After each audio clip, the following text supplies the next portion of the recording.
It's my feel-good breakfast show.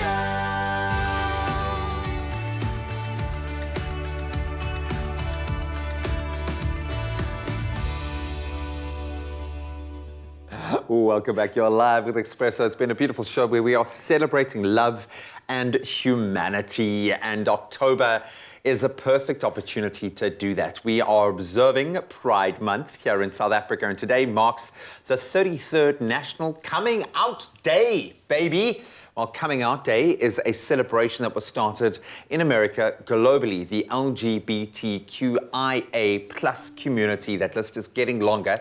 Thankfully, as we get more inclusive, it commemorates on the 11th of October by raising awareness, hosting rallies, and coming out to loved ones, making something that is very challenging a little bit easier. And the process of coming out is a very delicate but an important step in this community's journey. Absolutely, and today we're asking, what does it take to come out of the closet? Now, clinical psychologist Asha Dullabh is here again to help us out in a different topic, and this is such a key thing, and we are going to take your questions too. If you've got some comments, post it on the Expresso Facebook page. We want to be open about this and ensure that you get all the information you require. First of all, we're not actually dating.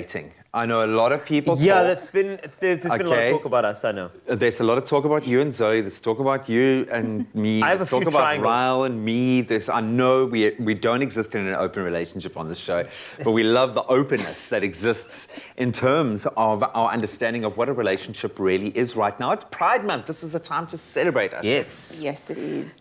Yeah, I think that coming out is it's a needed step. Yeah. But I know I have to stop and think about this coming out term, because I mean, find me a human being where there's not a side of them that's in the closet. I think that we all have an aspect of ourselves that's in the closet. But with this specifically, when we are dealing with someone that is looking at one's sexual identity or gender identity, this closet, I mean, the color of the walls in this closet is certainly dark. It's not the colors of a rainbow. It's a very dark closet that's, it may feel safe, but it's not a good place to live. You know, I think what we need to get to is a place where we can stop saying coming out. Yeah. A place where you can stop saying the word closet. Because already that sounds like you've been locked away. Yes. Already that sounds like you as an individual, because of society, have been excluded, and that's why you are in a closet somewhere waiting to step out to your own. So I just hope that the language is also going to keep up. Yes. With giving power to what is just being yourself. Yeah. We are all different. We are short, tall. It's a spectrum. It is so much. Like, we've got so many different things about us, and Yes. and suddenly this section, this topic of sexuality has always been treated with that language, and I'm hoping that the world can start changing it. Absolutely. I think, Carl, it's about embracing both the shadow and light of a human being without labeling it as good or bad. Indeed. So just accepting people as it is, and maybe not having a notion of having it being for or against it, rather being a silent witness to it. With pure acceptance of the way people are, their choice, because it is such a private matter. True. You know, check your judgment at the door. And I mean that when judging self more than other people judging you. I mean, to hell with whatever other people think. But I'm glad you used that word. This is a very personal journey. And we'd all love, I certainly, when I think of my gay friends, I just want them to embrace themselves and be out there and do it. But it's a personal journey that needs to be handled with care. Why is it so vital that it's done on your terms? Because, as you say, Graham, it's personal. It's a very healing journey. The person that is coming out is going through almost like a developmental process. So they have to have this sense of, they go through identity confusion, then it's identity comparison, before they get to some sense of identity tolerance.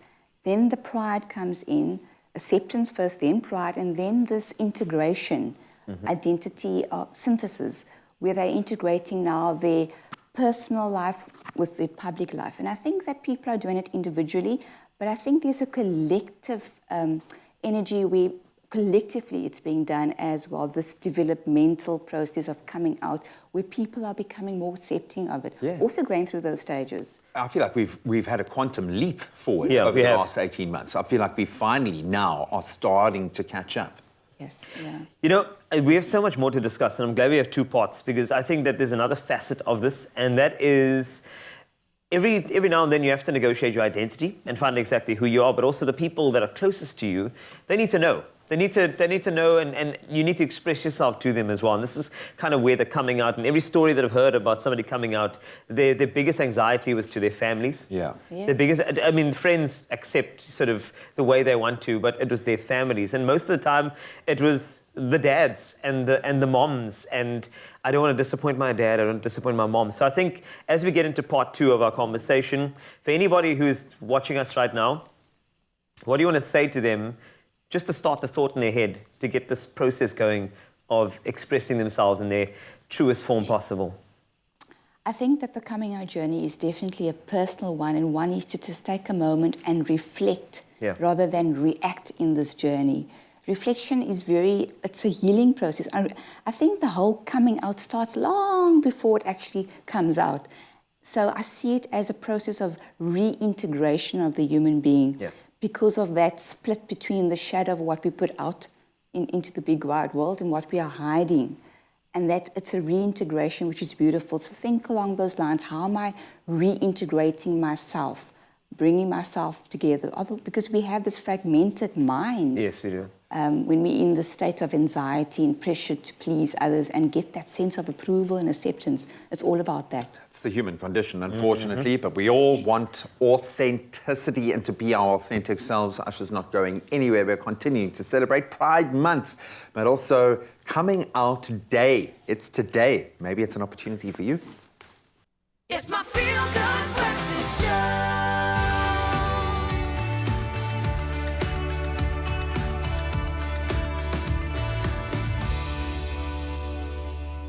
Yep, welcome back. You're still live with Expresso as we continue to celebrate Pride Month. We are talking relationships being a Monday, and today we are asking, what does it take to come out of the closet?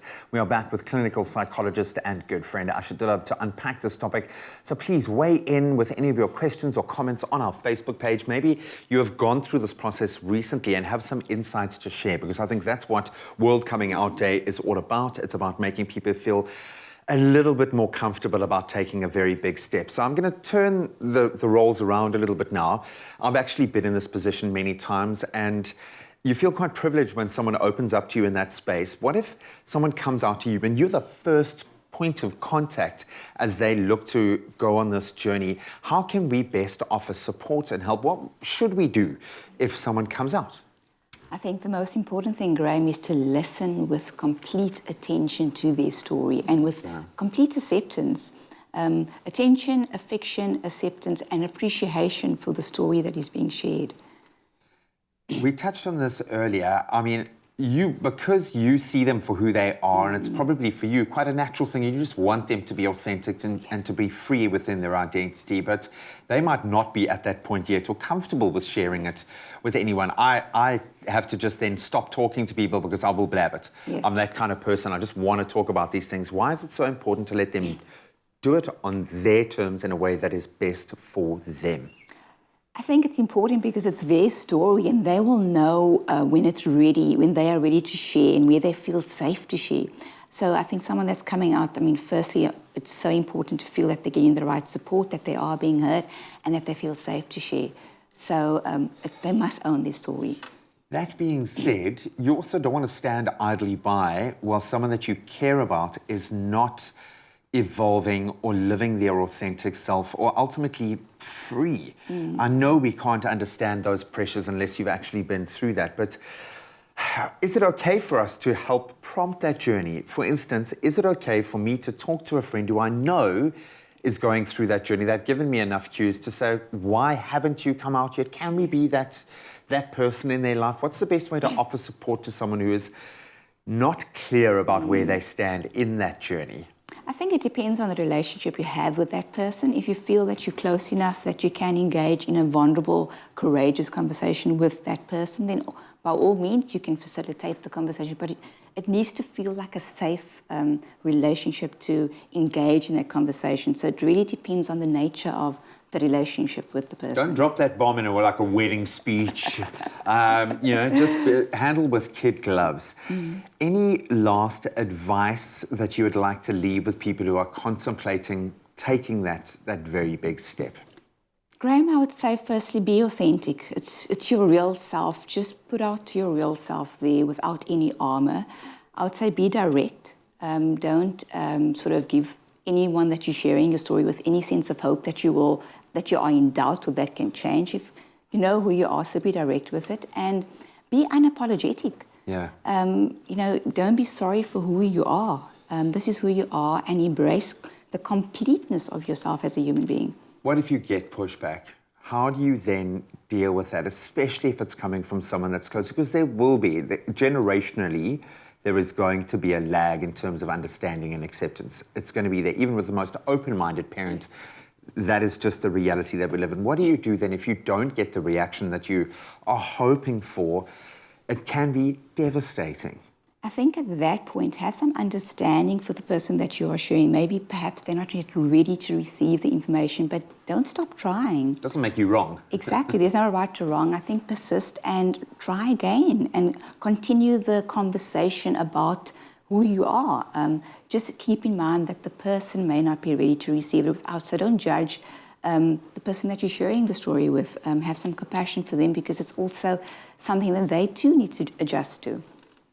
We've used the word judgment so many times, and ultimately, I suppose this leads towards a place of you being, we know, dating in any kind of space within the spectrum. If you are going to give yourself fully to someone else, you need to have accepted yourself. How do we set aside that self-judgment and get to a place, whether you've come out or not, that you can be in a relationship with who you're meant to be in a relationship with? Ultimately, that's what we all need and want, is to fall in love. How do we get to that point? We get to that point by, dealing with our top 3 centric emotions, and that is our egocentric emotion. That's our fear, our shame, and our guilt. Those are the emotions that we need to work through in order to have a level of self-acceptance. But many people are avoiding those emotions, so we need to deal with that first.